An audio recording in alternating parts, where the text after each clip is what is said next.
ओम नमः शिवाय। हर हर महादेव। जय महाकाल। 30 अक्टूबर सोमवार कार्तिक कृष्ण द्वितीया है। अगर इस दिन का नक्षत्र देखा जाए तो कृतिका है। यह दिन आपके जीवन के लिए बेहद खास है क्योंकि कार्तिक माह का पहला सोमवार पड़ रहा है और तो और इस दिन नक्षत्र कृतिका पड़ रहा है और इस दिन की जो तिथि है वो द्वितीया पड़ रही है। यह दिन आपके जीवन के लिए बेहद खास है। इस दिन भगवान शिव को 5 बेलपत्री और 5 लौंग एक मंत्र बोलकर भगवान शिव को चढ़ा देना है। इस एकमात्र उपाय से आप अपने घर की कोई भी दिक्कत हो, कोई भी परेशानी हो, आसानी से समाप्त कर सकते हैं। इस उपाय को कई भाई बंधु और माताएं बहनें धन से जुड़ी समस्या को समाप्त करने के लिए करते हैं। यह उपाय इतना खास क्यों है आपको अच्छी तरीके से बता देते हैं। यह कार्तिक माह का पहला सोमवार पड़ रहा है और तो और कृतिका नक्षत्र में पड़ रहा है, इसलिए यह दिन और यह उपाय बहुत ही विशेष बन जाता है।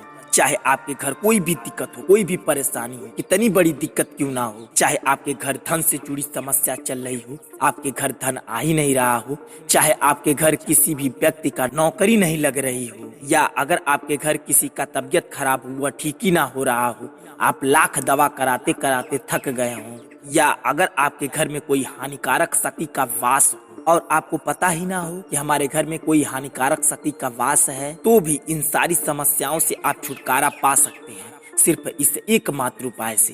यह 5 बेलपत्री और 5 लौंग का बहुत बड़ा चमत्कारी उपाय है। इस उपाय को करने मात्र से आपकी जो कोई भी इच्छा है, जो कोई भी मनोकामना है, वो अवश्य ही पूर्ण होता है। तो आपको यह उपाय कैसे करना है, कहाँ करना है और इसके लिए क्या क्या सामग्री लगेगी, सब बताएंगे इस वीडियो में। तो इस वीडियो को बेहद ध्यान से देखें और पूरा देखें। बताने से पहले आपको बता दें, अगर आप भोलेनाथ के सच्चे भक्त हों तो इस वीडियो को जरूर लाइक करें और चैनल को सब्सक्राइब करके बेल आइकन दबा लें। और आपको एक छोटा सा काम करना है, हमारे प्यारे महादेव का कोई भी प्यारा सा नाम कमेंट बॉक्स में जरूर कर दें। आपको इस उपाय के लिए सबसे पहले महात्मा भी अपनाते हैं, तो आपको इस उपाय के लिए सबसे पहले जैसे भी भोलेनाथ के मंदिर पर जाते हो, जैसे भी बस इस उपाय के लिए 5 लौंग ले लेना है और 5 बेलपत्री और इन सारी सामग्रियों के साथ साथ आपको 1 लोटा जल ले लेना है। अब आपको तीनों सामग्री शिव मंदिर पर लेकर चले जाएं। इस बात का बेहद ध्यान दें, जब आप शिव मंदिर पर जाते हो तो अपने दाहिने हाथ से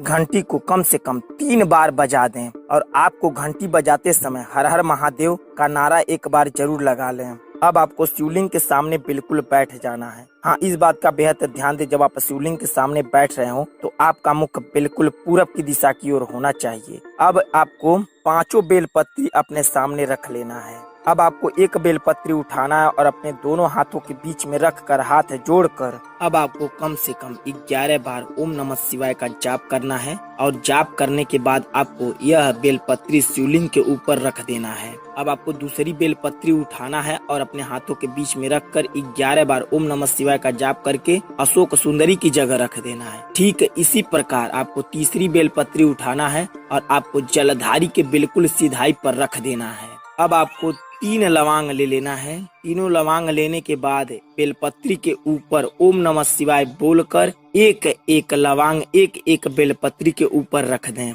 इतना सब कुछ करने के बाद आपको हाथ जोड़कर और जो दोनों बेलपत्री बची है अपने हाथ में लेकर आपकी जो इच्छा है, जो मनोकामना है, वहीं शिवलिंग के सामने कह देना है। बेलपत्री हाथ में लेने के बाद आपको कम से कम 11 बार श्री शिवाय नमस्तुभ्यम का जाप करना है। उसके बाद लोटे का जल लेकर थोड़ा सा शिवलिंग के ऊपर जहां पहली बेलपत्री चढ़ाए हैं वहां गिराकर थोड़ा सा जल श्री शिवाय नमस्तुभ्यम का जाप कर लेना है। फिर अशोक सुंदरी की जगह थोड़ा सा जल गिराकर वहां पर भी आपको श्री शिवाय नमस्तुभ्यम का जाप कर लेना है। ठीक है, जो जलधारी के बिल्कुल सीधाई पर बेलपत्री रखे हैं उस पे भी थोड़ा सा जल गिराकर श्री शिवाय नमस्तुभ्यम का जाप कर लेना है। अब आपके पास 2 बेलपत्री और 2 लौंग बची होंगी और थोड़ा सा जल। यह सारा सब कुछ लेकर आप नंदी जी के पास चले आए। नंदी जी के पास पास आने पर इस बात का बेहद ध्यान दें, नंदी जी के एक पैर जो उठा रहता है उसी तरफ से आपको नंदी जी के कान में पहले ही जाते हुए ओम नमः शिवाय बोलकर अपनी मनोकामना कह देनी है और मनोकामना कहने के बाद आपको ओम नमः शिवाय बोलकर अपनी मनोकामना खत्म कर लेनी है। अब आपको एक बेलपत्री और एक लौंग उनके सिर पर छुआ कर उनके सामने रख देना है।